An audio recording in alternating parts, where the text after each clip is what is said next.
Okay, at this point, you should have your tessellation totally traced out on your paper. And you've gone all the way to the edges just like this. Today's task and your next task here is to decide what you're going to turn this into. So it kind of helps to look at your stencil, if not just look at your paper as well. If you have your stencil still, if you don't, it's okay. But turn your paper a few times until you see something. Think of this as like looking into the clouds and trying to see a shape. So turn your stencil a few times till you see some shape come to be. So like if I look at mine this way, this could be like a bat maybe, if I add eyes here. If I turn it this way, it could be like a mountain with a river running down. If I look at it this way, another bat shape. Over here, I see a face with a beak.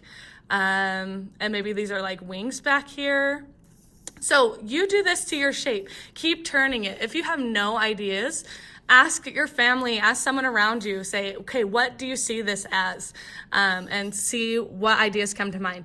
Just remember, the minimum requirements are to add like eyes and a nose. That would be very, very basic. That'll get you the minimum number of points. You do need to go a little bit more than that. So try to be creative. See what you can add. So for me, I think I like the face idea, like with like a bird going on here. So you could go ahead and just watch how I'm doing this, and then you'll do this to yours. I'm just adding a line here, and then an eyeball here, and like a little slot for the nose. I'll add a line for the beak. So I have a bird on this side, and then maybe on this side, like this bird is kind of like overlapped by the other bird, so I could just do wings here, like a feather pattern. And that would be a pretty good design. Maybe I'll do another feather pattern here. Just a few there, just like that. Now what I'm going to do is repeat this in each of my shapes. So I'm just turning it, drawing that face again right here. They don't have to be exactly the same, but you do want them similar. So I'm just doing this again. I'm drawing my wing pattern or my feather pattern here. Wing pattern here. Now, you do have to think about that one shape that you're going to have be the emphasis, or the one that's going to stand out. So maybe for now, I might go ahead and make one of them a bat. Why not? That can be my one shape that stands out. So I'm going to turn this one into a bat, and I'm just going to have like eyes for this one, like hiding. And then like the bat wings bone structure kind of going on here. Not very anatomically correct, but we get the idea. So that's going to be my emphasis. That's the one that is different. The rest are all going to be the birds. So I'm going to keep going with my bird design now.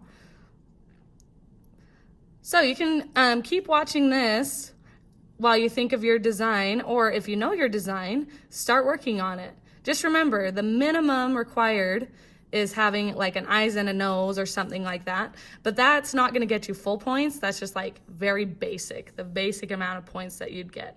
So try to have more than just that, more than just an eye and a nose.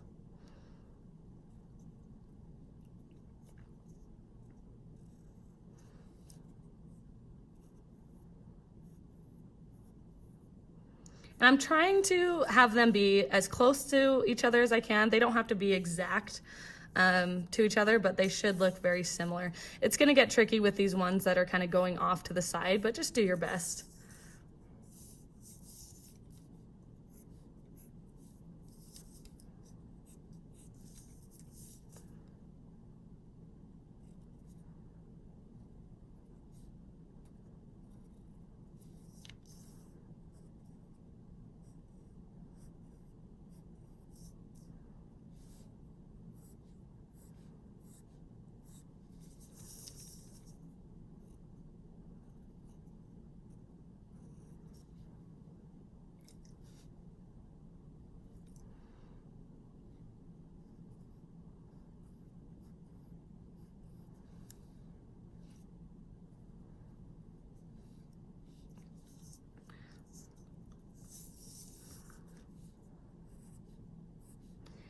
Again, if you're still trying to think of your design, that's also something you can log into the Google Meet for.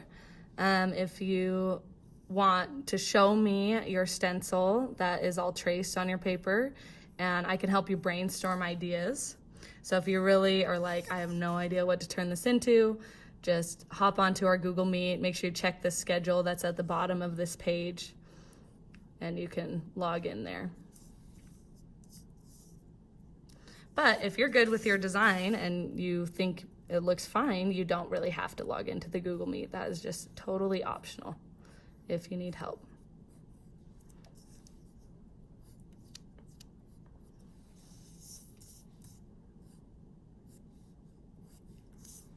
One more face right here for me. All right, so, oh, actually I found a few more. I'm not quite done. You'll probably run into the same situation thinking you're done, but not quite there.